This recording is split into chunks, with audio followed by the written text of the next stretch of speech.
जय गजानन, जय श्रीमन्नारायण, जय आदिशक्ति माता। ओम नमः शिवाय। सनातन प्रेमियों, आप सभी का स्वागत है। इस दिव्य कथा श्रृंखला में आज हम आपके समक्ष प्रस्तुत कर रहे हैं आषाढ़ मास महात्म्य का 11वां अध्याय।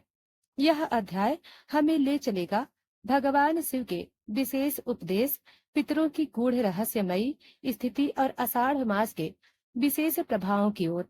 आइए इस दिव्य यात्रा में प्रवेश करें। एक दिन कैलाश पर्वत पर माता पार्वती ने भगवान शिव से पूछा, प्रभु, आषाढ़ मास में पितरों के लिए जो तर्पण किया जाता है वह कितना लाभदायक कैसे हो जाता है? पितृलोक की तृप्ति का क्या रहस्य है और इसका इस मास में भगवान विष्णु के शयन का रहस्य क्या है? भगवान शिव बोले, हे देवी, जब प्रलय होती है तब जीव आत्माएं भिन्न भिन्न लोकों में जाती हैं। जो पुण्यात्मा है वे स्वर्गलोक, ब्रह्मलोक और वैकुंठ को प्राप्त करते हैं, परंतु जिनकी कुछ शेष कामनाएं होती हैं वे पितृलोक में निवास करते हैं। पितृलोक में रहकर वे अपने कुल की संतानों के कर्मों को देखते हैं। जब संतानें तर्पण, दान और पितृ श्राद्ध करती हैं, विशेषकर आषाढ़ मास में, तब वे पितृ तृप्त होते हैं। आषाढ़ मास में भगवान शयन में चले जाते हैं। संपूर्ण ब्रह्मांड में यह निष्क्रियता और पुनर्जागरण का काल होता है। यही वह समय होता है जब पितरों को पृथ्वी पर तर्पण स्वीकार करने का विशेष अवसर मिलता है। जो व्यक्ति आषाढ़ मास में पितृ तर्पण करता है उसके कुल के 7 जन्मों के पितृ तृप्त हो जाते हैं। भगवान शिव एक रहस्यमयी कथा सुनाते हैं। बहुत पहले उज्जैनी नगरी में कुप्रज्ञ नामक ब्राह्मण रहता था। वह अत्यंत विद्वान था, परंतु उसमें अहंकार था। वह कहता था, तर्पण, श्राद्ध, पिंडदान सब व्यर्थ है। मरने के बाद कोई कुछ नहीं जाता। उसके इस व्यवहार से पितृगण रुष्ट हो गए। पितृलोक में उसकी पूर्वज आत्माएं चिंता में पड़ गईं। उन्होंने यमराज से प्रार्थना की, हे धर्मराज, हमारी वंश परंपरा में जब पितृ श्राद्ध और तर्पण ही नहीं हो रहा है तो हम अनादृत हो रहे हैं। यमराज बोले, वह मूढ़ ब्राह्मण अहंकार में अंधा हो गया है, परंतु आषाढ़ मास में उसके जीवन में एक घटना घटेगी जो उसके हृदय परिवर्तन कर देगी। आषाढ़ मास की अमावस्या की पूर्व रात्रि में कुपग्र को एक स्वप्न आया। उसने देखा, एक अंधकारमय गुफा में उसके पितृ कष्ट में पड़े हैं। उसके वस्त्र फटे हैं, शरीर दुर्बल है, जल के लिए तरस रहे हैं। वे करुण स्वर में कह रहे हैं, पुत्र कुप्रज्ञ, हमने तुझे जन्म दिया, क्या तू हमें इतना भी जल नहीं दे सकता? कुपग्र भयभीत होकर जाग गया। उसका हृदय कांप उठा। भोर होते ही वह सुखदेव मुनि के आश्रम में पहुंचा। विनम्र होकर बोला, हे महात्मन, मैं मूर्ख था। मैंने तर्पण को व्यर्थ समझा। कृपया मुझे तर्पण की विधि बताइए।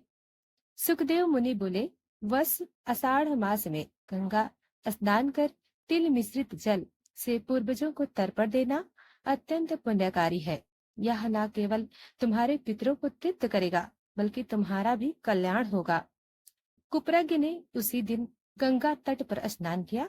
तिल, जल, दुर्वा, तुलसी पत्र से विधि पूर्वक तर्पण किया। उसने आकाश की ओर देखकर करुण स्वर में कहा, हे मेरे पितृगण, मैंने अज्ञान बस आपको भूखा रखा। अब आप कृपा करके मुझे इस अर्घ को स्वीकार करें। तभी आकाश में दिव्य पुष्पों की वर्षा हुई। पितृगण प्रकट हुए और बोले, वस हम तृप्त हैं। आषाढ़ मास की अमावस्या पर किया गया यह तर्पण अनंत युगों तक हमारे कष्टों को शांत कर देगा। तुम्हारा कुल पितृदोष से मुक्त हो गया। अब तुम्हारा वंश भी धर्म मार्ग पर चलेगा। कुपग्र की आंखों से अश्रुधारा बह चली।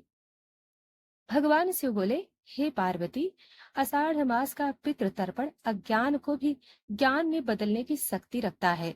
जो पितरों के ऋण को मानकर तर्पण करता है वह संसार के बंधनों से भी मुक्त हो जाता है। पितृ ऋण चुकाना केवल कर्म नहीं, वह आत्मिक शुद्धि का मार्ग है। ब्रह्म मुहूर्त में उठकर स्नान करें। गंगा जल में स्नान कर पवित्र वस्त्र धारण करें। तिल दूर्वा पुष्प और जल से तर्पण करें। मंत्र उच्चारण करें। ओम सर्व पितृभ्या श्रद्धा नमः। ओम पितृदेवाय नमः। ब्राह्मण गाय गौओं को भोजन कराएं। दीप दान करें। प्रिय भक्तों, अभी आपने जो कथा सुनी वह भी पितरों की तृप्ति की, लेकिन इस अध्याय में भगवान शिव ने एक और रहस्यमयी कथा भी सुनाई जो हमें आषाढ़ मास की शक्ति का वास्तविक स्वरूप दिखाती है। आइए इस दूसरी कथा में प्रवेश करते हैं। प्राचीन काल में कांचनपुर नामक राज्य था। वहां के राजा का नाम था सुमेध। सुमेध अत्यंत धर्मात्मा, प्रजावत्सल और ईश्वर भक्ति में लीन रहते थे। उनके राज्य में सुख शांति थी, किंतु एक चिंता उन्हें सदैव सताती थी, संतान का अभाव। उन्होंने कई यज्ञ किए, देवी देवताओं की उपासना की, परंतु संतान प्राप्ति नहीं हुई। राजा सुमेध पितरों के ऋण से चिंतित रहते। आषाढ़ मास की अमावस्या की रात्रि में राजा सुमेध को स्वप्न में उसके पितर प्रकट हुए। पितर बोले, वत्स सुमेध, हम तृप्त नहीं हो पा रहे हैं। तुमने यज्ञ पूजा और दीपदान किए हैं, किंतु आषाढ़ मास में पितृ तर्पण नहीं किया। यह मास पितरों को सीधे ग्रहण करने का अवसर देता है। यदि तुम इस मास में तर्पण करोगे तो केवल हम तृप्त होंगे, बल्कि तुम्हें भी संतान सुख मिलेगा। राजा सुमेध की नींद टूट गई। अगले ही दिन ब्राह्मणों से विधि पूर्वक तर्पण विधि पूछी। राजा सुमेध ने संपूर्ण नगर को आमंत्रित किया। सभी तीर्थराजों से जल मंगवाया, गायों को विशेष वस्त्र पहनाए, 100 ब्राह्मणों को भोजन कराकर पिंड दान किया। उन्होंने विशेष रूप से भगवान विष्णु का ध्यान करते हुए आषाढ़ अमावस्या के दिन पितृ तर्पण किया। तर्पण करते समय वे बार बार बोले, हे पितृगण, मुझे क्षमा करे, अज्ञानवश मैं चूकता रहा, अब कृपा करके प्रसन्न हो। तर्पण के बाद आकाश में एक दिव्य प्रकाश फैला। आकाशवाणी हुई, राजा सुमेध, तुम्हारे पितर तृप्त हो चुके हैं। तुम्हारे कुल में शीघ्र ही एक दिव्य संतान का जन्म होगा, जो महान धर्माचारी, तेजस्वी और विश्व विख्यात होगा। कुछ ही दिनों बाद रानी के रानी को गर्भ प्राप्त हुआ, संतान उत्पत्ति हुई। नाम रखा गया धर्म नंदन। शिव जी बोले, हे पार्वती, देखो, आषाढ़ मास का पितृ तर्पण संतान सुख भी प्रदान करता है। जो व्यक्ति पितरों का ऋण चुकाता है, उसके कुल वंश वेल कभी सूखती नहीं। आषाढ़ मास में पितृ सेवा करने से मनुष्य अनेक जन्मों का पुण्य अर्जित करता है। ब्रह्मा जी कार्तिकेय से कहते हैं, हे कुमार, संतानहीन व्यक्ति यदि आषाढ़ मास में गंगा स्नान, तिल तर्पण, दीपदान और ब्राह्मण भोजन कराता है तो वह संतान दोष से मुक्ति होता है।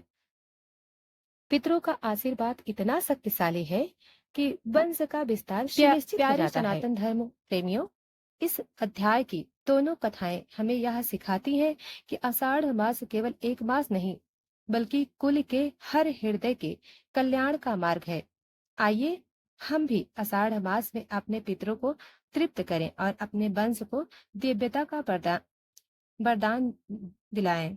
जय पितृदेव, जय सनातन धर्म।